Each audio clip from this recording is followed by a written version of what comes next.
Olá, seja bem-vindo ao TRT das Gerais, um programa da Justiça do Trabalho de Minas. Hoje vamos mostrar quais critérios definem se uma doença é ocupacional ou não. Você sabe o que significa bis in idem? Nunca ouvi falar, não sei. Vamos mostrar a primeira audiência feita integralmente pelo processo eletrônico no Foro Trabalhista de Belo Horizonte. E no quadro Profissão da Hora, como se tornar um chefe de cozinha.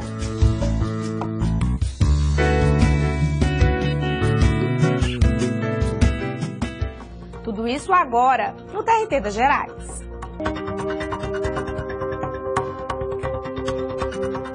Estresse, lesões por esforço repetitivo, depressão. Essas são algumas das doenças que podem surgir no ambiente de trabalho. Mas como identificar se uma doença é mesmo ocupacional? Acompanhe na reportagem de André Salles. Idalina atua como professora da rede pública estadual há mais de 25 anos. A profissional é apaixonada por lecionar, mas está contando os anos para a aposentadoria, que está próxima. Isso porque desde 1999, Idalina convive com a rouquidão. A doença foi causada por excesso de trabalho, aliado à falta de acompanhamento de um profissional de saúde. Eu tinha 60 horas aulas semanal, de segunda a sexta. Hoje eu dou 3 aulas na parte da manhã, eu fico com a garganta irritada, às vezes fico rouca, né? Às vezes fico afônica e às vezes dá muita dor, né, na garganta. É um cansaço, assim, sem explicação. As doenças ocupacionais constituem um problema grave de saúde em todo o mundo. Os números assustam. De acordo com o último relatório da Organização Internacional do Trabalho, as doenças ocupacionais matam mais de 2 milhões de trabalhadores por ano no mundo. Isso quer dizer que as enfermidades são 6 vezes mais letais do que os acidentes de trabalho. Ainda de acordo com a OIT, todos os anos surgem 160 milhões de casos de doenças ocupacionais no planeta. Estima-se que os custos diretos e indiretos alcancem anualmente 2 bilhões e 800 milhões de dólares, o que representa 4% do produto interno bruto mundial. De acordo com este desembargador, especialista na área, existem critérios que definem até que ponto o trabalho influenciou no surgimento da doença. O trabalhador pode adoecer no trabalho, sem que não tenha nada a ver com o próprio trabalho, ou adoecer pelo trabalho. Quando ele adoece pelo trabalho, caracteriza uma doença de natureza ocupacional, porque a forma de trabalhar, a postura, agentes químicos, solventes ou produtos, matéria-prima que lida no local de trabalho, pode causar o adoecimento de várias ordens. Há uma lista de mais de 200 itens, uma lista enorme da Previdência Social, indicando as situações que se enquadram como doenças relacionadas ao trabalho. E a legislação, a Lei 8.213, que é a Lei da Previdenciária, indica que esses casos, então, equipara-se a doença ocupacional que tem os mesmos efeitos jurídicos do acidente do trabalho. Para que se caracterize o trabalho como causa da doença, é necessário que o médico pericie a empresa em questão. É imprescindível para estabelecer um diagnóstico de uma doença causada ou não pelo trabalho, primeiro, um diagnóstico preciso, porque você não pode fazer um diagnóstico de dor, por exemplo, cefaleia, dor de cabeça é um sintoma, não é uma doença. Dor no membro superior, você tem que saber um diagnóstico específico, qual doença que está acometendo. Então ele tem que fazer um exame, né, usar os recursos necessários, exame complementar se necessário, e a partir dali, conhecendo o posto de trabalho, a organização do trabalho, ele define se foi causado ou não pelo trabalho. Se constatada a doença, o trabalhador recebe uma indenização que varia de acordo com o nível do comprometimento. Veja bem, o trabalhador vai ter direito à indenização quando, primeiro, constatada a doença causada pelo trabalho. Segundo, se a empresa teve culpa no adoecimento ou então se for uma atividade de risco. Por isso que eu preciso nomear uma perícia para verificar o que causou a doença, se a empresa poderia ter adotado uma medida de prevenção, se ela orientou o trabalhador como lidar com os equipamentos de proteção, se o sistema produtivo, o ciclo operacional estava adequado para prevenir o adoecimento.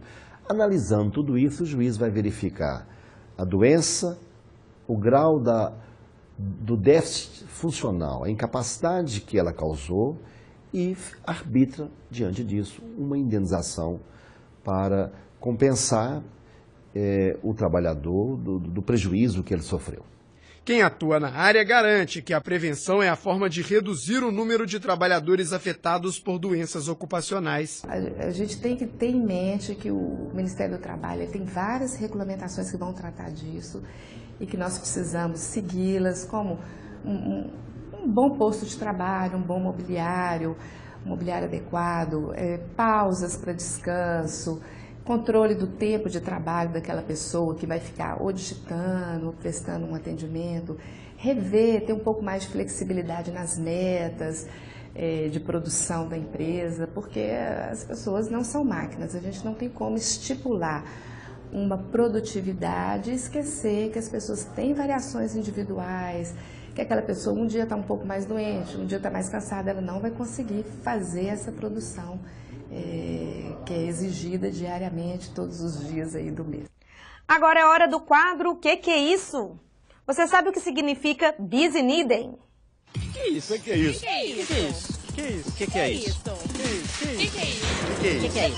O que é isso? Bis idem? Bis idem alguma coisa? Não tem noção. Imagino que seja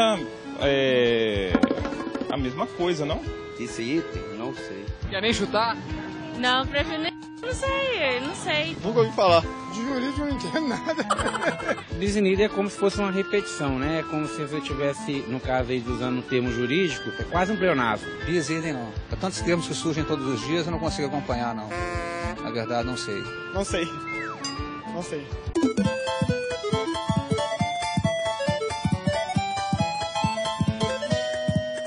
Uma expressão latina é bis, duplo, duplicidade, em dobro. In idem, a mesma coisa. Isso é principalmente usado no direito tributário, quando faz uma condenação em duplicidade.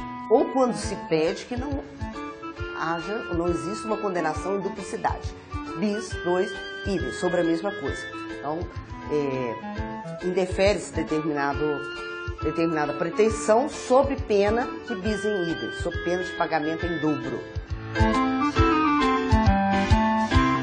O Foro Trabalhista de Belo Horizonte conta com um processo judicial eletrônico desde o mês de março. Confira na reportagem de Adriana Santos. Olhos atentos para a primeira audiência feita integralmente pelo processo eletrônico no Fórum Trabalhista de Belo Horizonte. O sistema foi implantado em março deste ano, nas 48 varas do trabalho da capital. A partir de agora, os processos serão ajuizados apenas eletronicamente. A iniciativa pretende reduzir custos e facilitar o acesso aos processos. Acredito que com o fim dos autos físicos, uma série de problemas que nós temos hoje vão desaparecer, como o problema até de encontrar os autos, perdas de documentos. Acho que no mundo virtual fica muito mais fácil para todos acessarem os autos, onde estiverem. Os advogados não precisam mais agora se deslocar aqui, às vezes viajar até de outros estados para ter acesso aos autos. Então tudo fica muito mais ágil, muito mais fácil para todas as partes que atuam. Das 158 varas do trabalho de Minas Gerais, 114 já receberam exclusivamente processos em formato PJE. Todos passam a ter acesso às informações do processo. Então, esse é o primeiro dado, transparência na tramitação do processo. O segundo passo, economia. Economia de recursos, o tribunal gasta menos com imóveis porque hoje guardar processo é um problema. Ganha celeridade, o processo tramita mais depressa. agilidade para o advogado. O advogado não sai do escritório dele a não ser no dia da audiência. Então você só tem ganhos com isso. O processo judicial eletrônico é mais um passo para a modernização da Justiça do Trabalho de Minas Gerais, eliminando os processos físicos, diminuindo o consumo do papel e contribuindo para as ações de preservação do meio ambiente. O papel vai deixar de existir. E deixando de existir, há um ganho ecológico imensurável, né? E, além disso, você tem também com a movimentação de pessoas no ambiente, nas varas do trabalho, como elas não vão comparecer mais, você tem uma economia aí de energia, porque os elevadores não vão ter esse fluxo de pessoas andando dentro do fórum diariamente. Quer dizer, você tem uma economia de água, uma grande revolução. Além das facilidades de acesso à informação pelas partes envolvidas na ação, o processo judicial eletrônico garante mais segurança no armazenamento dos documentos. Depois que os documentos estão lá, não existe assim, o processo ser furtado, né, ou outros incidentes. Então, gera uma tranquilidade maior também para as partes.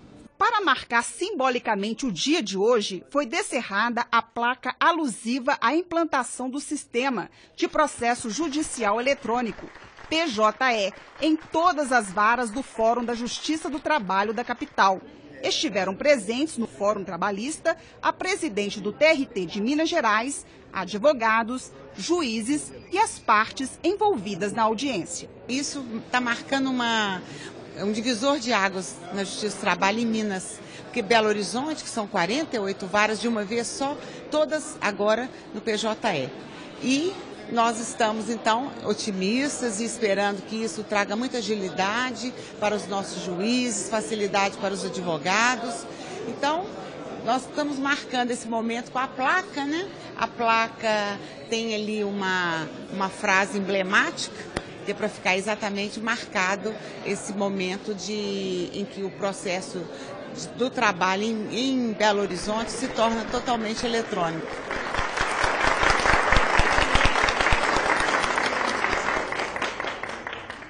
Os resultados dos núcleos intersindicais de conciliação trabalhista são tema de um colóquio realizado aqui no TRT de Minas. Durante o encontro, houve o lançamento de 2 livros sobre o tema. A contribuição dos núcleos intersindicais para a justiça trabalhista foi debatida em um colóquio realizado no TRT de Minas. Advogados, juízes e interessados na área discutiram os avanços e os desafios. Os núcleos contam com a participação dos sindicatos patronais e dos trabalhadores e mediam conflitos antes que eles cheguem à justiça. Há 20 anos, o juiz Antônio Gomes de Vasconcelos foi um dos responsáveis por criar o primeiro núcleo intersindical na jurisdição de Patrocínio, no Alto Paranaíba. A iniciativa registrou resultados expressivos que deram origem a 2 livros lançados no colóquio. As estatísticas desse núcleo intersindical mostram que os sindicatos podem resolver, no caso específico dessa experiência concreta, 80% das demandas, dos problemas, das pendências trabalhistas que ocorrem naquele segmento, como as estatísticas estudadas demonstram. Por exemplo, nesses 20 anos ele solucionou 140 mil, aproximadamente 140 mil pendências. Dessas 140 mil pendências, 1,2%, ou seja, menos de 2 mil, foram para a vara do trabalho. Isso significa que esta experiência demonstra que muito do que vai à justiça poderia ser resolvido pelos próprios sindicatos. Para a Ordem dos Advogados do Brasil, o entendimento entre os sindicatos patronais e dos trabalhadores tem se mostrado uma alternativa para aliviar a justiça do trabalho. Hoje a questão eu costumo dizer que a beligerância hoje é um dos grandes problemas do Brasil. Para você ter uma ideia, nós temos 200 milhões de habitantes e mais de 100 milhões de processos. Então, nós estamos falando em um processo a cada 2 habitantes. E muitos desses processos discutem as questões de relativa irrelevância. Então, o que tem que se buscar é dirimir essas questões por meio de conciliação, por meio de mediação. A OAB quer participar desse projeto através da criação desses centros de mediação, desses centros de conciliação, em todas as suas subseções em Minas. Apesar das vantagens, apenas as cidades de Uberlândia e Araguari, no Triângulo Mineiro, e Maringá, no Paraná, possuem núcleos intersindicais. No próximo bloco, você confere o destaque jurídico desta semana do TRT de Minas. Cabelos compridos e barba. Até que ponto a empresa pode interferir na aparência do trabalhador? E no quadro Profissão da Hora, a nova moda entre os jovens, se tornar um chefe de cozinha. Não saia daí, daqui a pouco a gente está de volta.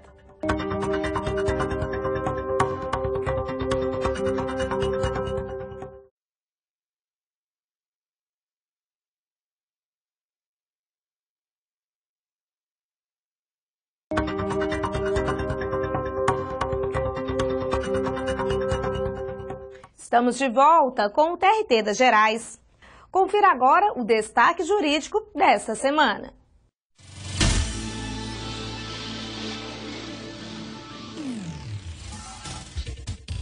Empregado da Companhia Brasileira de Trens Urbanos, que poderia ser chamado por celular, receberá horas de sobreaviso. A decisão foi do juiz Felipe Clímaco Heineck, da 10ª Vara do Trabalho de Belo Horizonte, que condenou a empresa a pagar as horas extras ao empregado, que ficava disponível para ser acionado pelo celular a qualquer momento do dia ou da noite.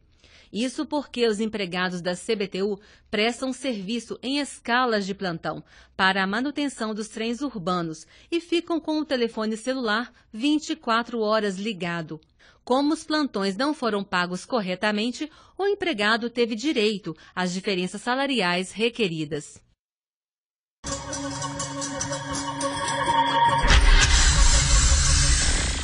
Cabelo curto, comprido, barba. Cada pessoa mantém a aparência do jeito que prefere. Mas e quando essa opção se torna motivo de discriminação no trabalho? Veja um caso julgado recentemente pelo TRT de Minas. O cabelo longo acompanha Marcelo desde a adolescência.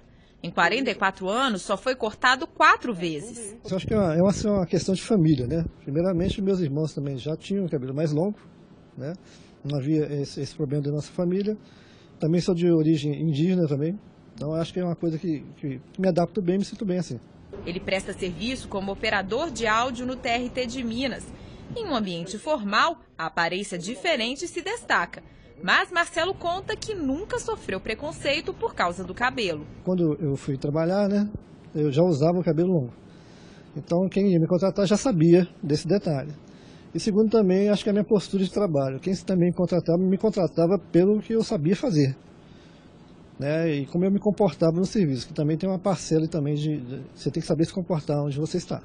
Ao contrário de Marcelo, muitos trabalhadores acabam sendo discriminados no ambiente profissional pela aparência. O porteiro de uma universidade no Triângulo Mineiro, por exemplo, foi demitido depois de se recusar a tirar o cavanhaque. Ele entrou na justiça e recebeu indenização por danos morais. Do constrangimento de ter que retirar o cavanhaque para prestar o trabalho, agredindo o seu direito da sua imagem que ele cultivava, sem uma razão plausível de segurança ou de qualquer outra natureza que pudesse fundamentar isso, né?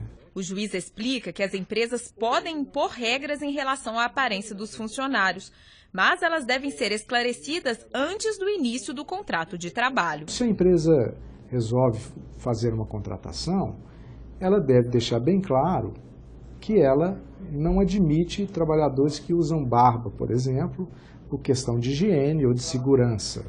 Agora, contratar nessa condição um trabalhador que usa o cavanhaque e depois de 3 meses, que é inclusive o período de experiência do trabalhador, vencido esse período, sem razão que justifique, pelo tipo de trabalho, fazer uma alteração, evidentemente que isto não é admissível pela lei trabalhista. Está na moda. Todo mundo quer postar nas redes sociais uma foto preparando um prato especial. Muita gente se profissionaliza e procura cursos de chefe de cozinha. Mas qual o segredo para se dar bem neste trabalho e conseguir criar receitas para encantar o público? É o que você vai ver agora no quadro Profissão da Hora.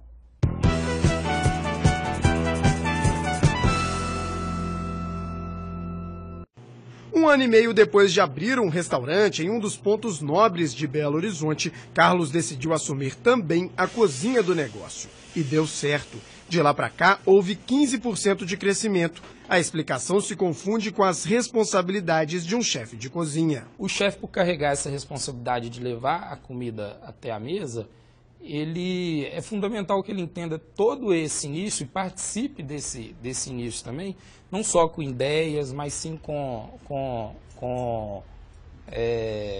observação de um todo, para que, de fato, ele seja um gestor do restaurante, assim como o proprietário é. As funções deste profissional vão muito além do preparo dos pratos. O chefe de cozinha, ele além, claro, de chefiar uma equipe dentro da cozinha, de criar o cardápio. Na criação do cardápio envolve a questão técnica, que é da formação de uma ficha técnica, aonde dali você vai tirar e mensurar o preço que você vai pôr num cardápio, a seleção dos produtos ideais como fornecedores. Dentro da coordenação de uma equipe envolve toda uma questão da higiene da cozinha, da higiene pessoal dos funcionários, do armazenamento correto dos produtos para que você possa evitar perdas, né? E assim gerar reduzir custo, aumentar o lucro. Ou seja, a cozinha ela é responsável por quase que 70% de um restaurante. Então, a boa administração da cozinha, que é o trabalho de um chefe, ela é que vai determinar o resultado positivo ou negativo do restaurante como um todo. O curso superior é uma das formas de qualificação para quem deseja um dia se tornar chefe de cozinha. É dentro de salas de aula como esta que os estudantes são capacitados para atuar no mercado gastronômico. As aulas estão longe do convencional.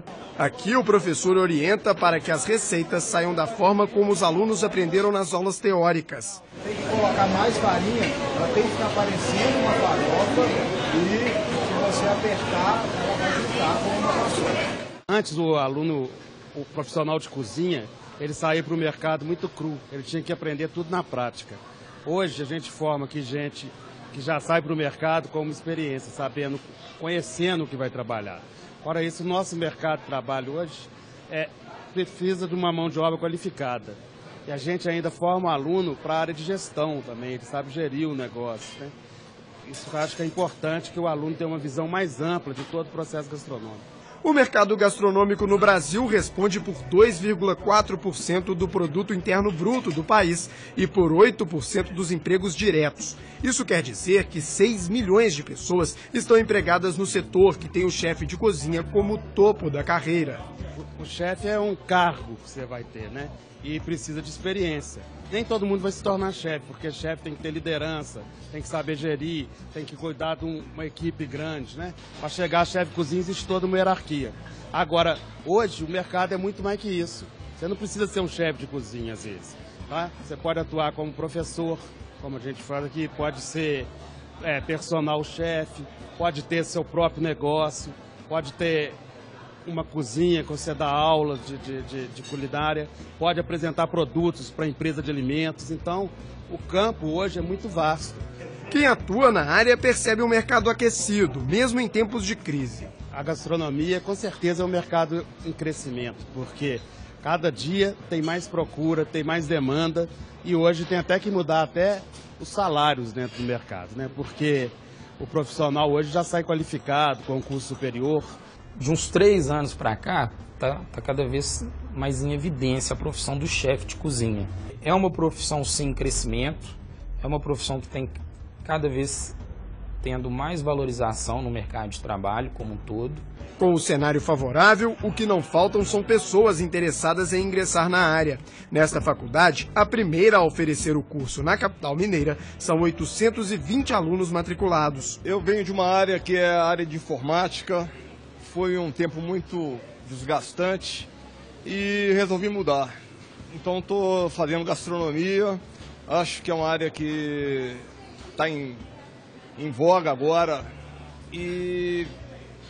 mais simples, dá para poder trabalhar muito e um resultado bem interessante. Como meu sonho sempre foi fazer gastronomia, eu fui fazer um estudo de mercado e percebi que esse ramo era muito superior na questão, ao contrário do que seria uma possível carreira de professor. Então, acho que tem sim um futuro bacana aí para todo mundo, tem espaço para todo mundo e só tende a crescer e a melhorar. Uma área que está crescendo agora, né? Ainda mais que no Brasil está sendo mais valorizado, né? Então, assim, é muito bom mesmo. Se por um lado a tendência é de crescimento com o aumento da oferta de empregos, por outro a falta de regulamentação aparece como uma barreira para a valorização destes profissionais. De fato é um problema essa regulamentação, porque tira por base outras profissões, né, que antigamente não tinham também regulamentação e só vieram a ter uma maior valorização, uma maior capacitação técnica depois de fato terem sido regulamentadas. Um ofício apaixonante e desafiador, em que o profissional é avaliado o tempo todo. Tem algo muito gratificante como chefe de cozinha, que é você poder ir à mesa de um cliente no qual você acabou de fazer um prato e o cliente às vezes te falar, não, foi o melhor bacalhau que eu já comi, ou foi o melhor atum que eu já... Então essa palavra de elogio e de satisfação, você vê que o cliente sai satisfeito, isso é a gratificação do chefe de cozinha. É uma profissão com uma paixão, porque... E tem que ter essa paixão, porque é uma profissão dura, não é só glamour.